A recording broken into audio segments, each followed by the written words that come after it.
Hi, everybody, and welcome back to yet another cracking edition of the Matt Brown Show. This is the Secrets of Fail series where we're talking to entrepreneurs and CEOs all about their epic business blunders.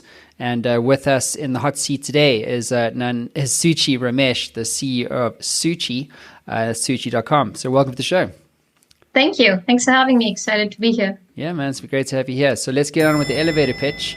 What are you up to there at Suuchi.com? So we're the new standard for supply chain operations. The Suuchi Grid combines the best of PLM and ERP, meaning product lifecycle management and enterprise resource planning, and fills the gaps across the supply chain that the Goliaths ignore. And we do that by providing an end-to-end connected supply chain system, i.e. connecting people, data, and workflows to supercharge ROI from supply chain operations. So as companies scale from, another way of looking at it is as companies scale from 10 to 100 million to a billion plus, they're forced to leapfrog from Excel and Google Sheets to these complex systems like Oracle and SAP and Microsoft. So we're the newer, next generation, better version of those big systems. And we help companies scale by giving them a connected end-to-end supply chain. Sounds like a difficult problem to solve. It is. It's excruciating, but that's what makes it fun. Well, that's great. So, I mean, where are your customers typically? Are they in the US? Are they around the world? We started with the United States and Canada. We're a US headquartered company, but like our team, our customers now have branched into other parts of the world too. We have a pretty solid customer base in Europe, and actually Europe has more recently overtaken US and Canada in terms of revenue for us, which has been not what we thought, but hey, we'll take it. And we also have customers in South America, in the Middle East, but Europe, US, Canada, those are the main regions right now. Oh, well, congratulations. Sounds like an exciting problem to solve. So let's get into the meat and the potatoes of this particular series. So Suuchi, what is your epic story of fail for our audience around the world today? Yeah, as you can imagine, I have a lot of failures, but if I had to pick one, I'd say just prioritizing growth over profitability in the early years. And as I think back to that, the growth, just driving growth, hiring fast, and in retrospect, I wish I'd done a lot of that differently. But that I'd say is my top failure is in the early years prioritizing growth over profitability. Mm. It's interesting because the doctrine with Amazon, right? It was all about vision and growth over profitability. Like if you think about, we're just like for us, it's about get as many customers as possible into the story, and then we'll make profit later. And so, why did that transpire in that way for you? Was it because I suppose you can go one way or the other, but curious to unpack a little bit more. Like, what would you have? Why was profit at the time so important? Were you trying to raise capital? Like, what was the reason for that? Oh, you mean growth? The growth more important. Growth versus profit. Listen, you're right. There's no right or wrong, and you could also have different rights and different wrongs at different stages of even within a company's journey. I think you start by asking yourself what kind of company you're building and what kind of entrepreneur are you. And if you kind of take a long-term view to building something, you're going to go through changes, you're going to go through iterations, and the best way to be in control of the long-term destiny is by controlling the top line and the bottom line.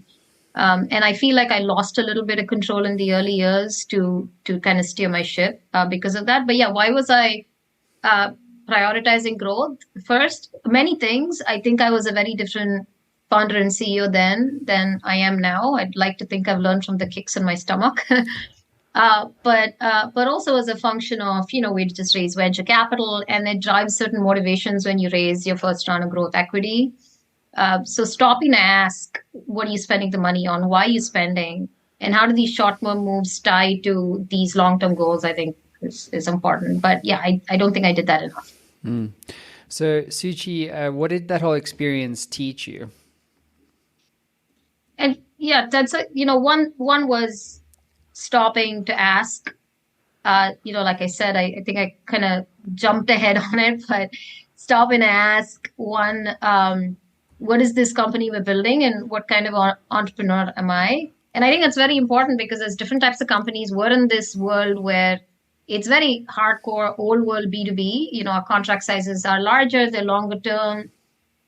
So a big part of our success is staying in the game to be able to thrive in the game.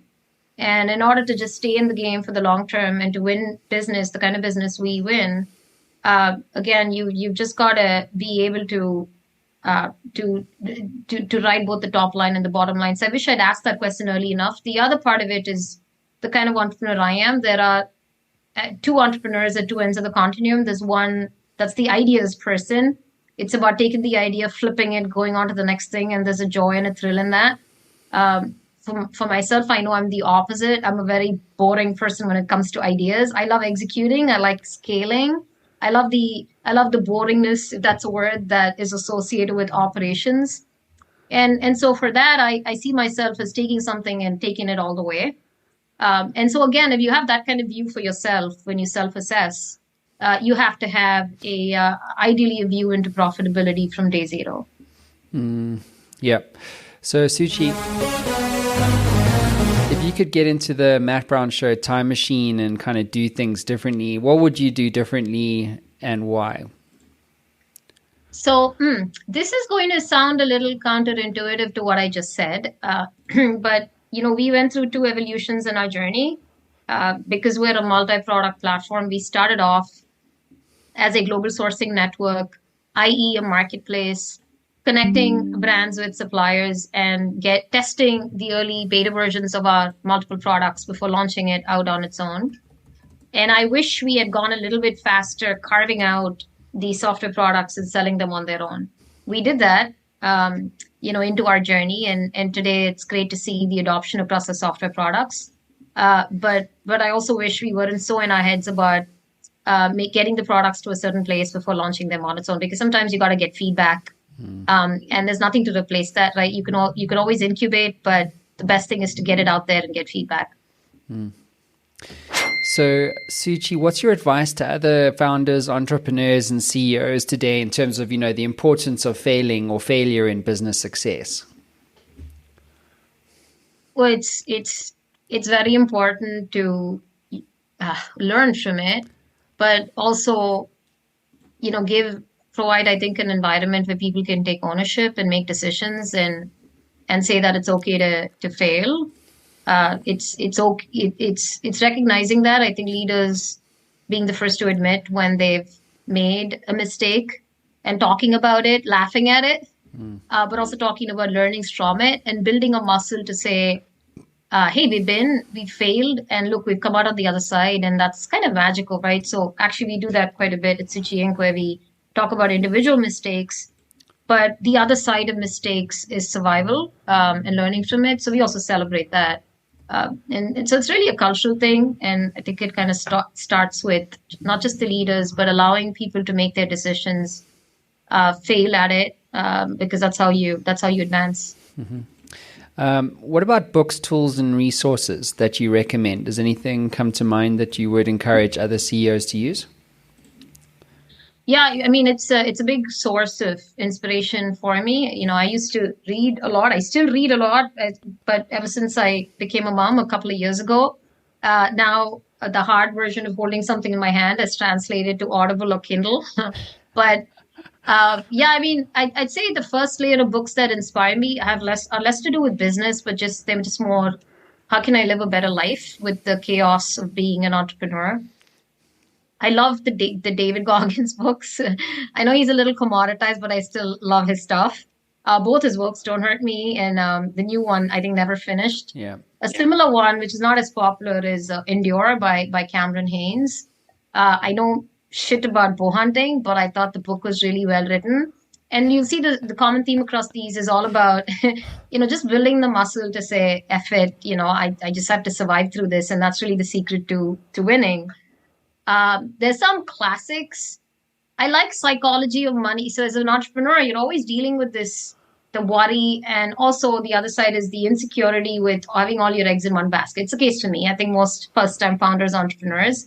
So I've had to really coach myself on how to feel secure with with that and with money. So I like Psychology of Money, I think by Morgan Housel, if I pronounce the last name right. This is really a new age, well-written interpretation of the classic, which is The Richest Man in Babylon. That's just like really convoluted language, but this is a nicer, easier read.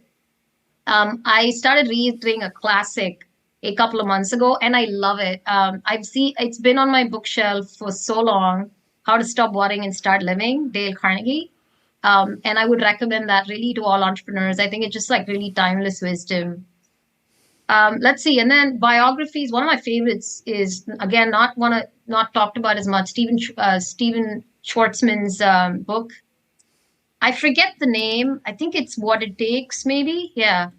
He's the black stone guy.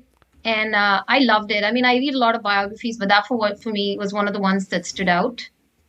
And business books, Crossing the Chasm is just really relevant for us, Jeffrey Mora. It's less a book as much as it's like a guideline for us as we think about acquiring customers.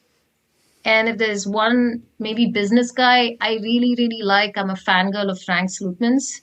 I read his more recent books, and then I went back to his first book, Tape Sucks.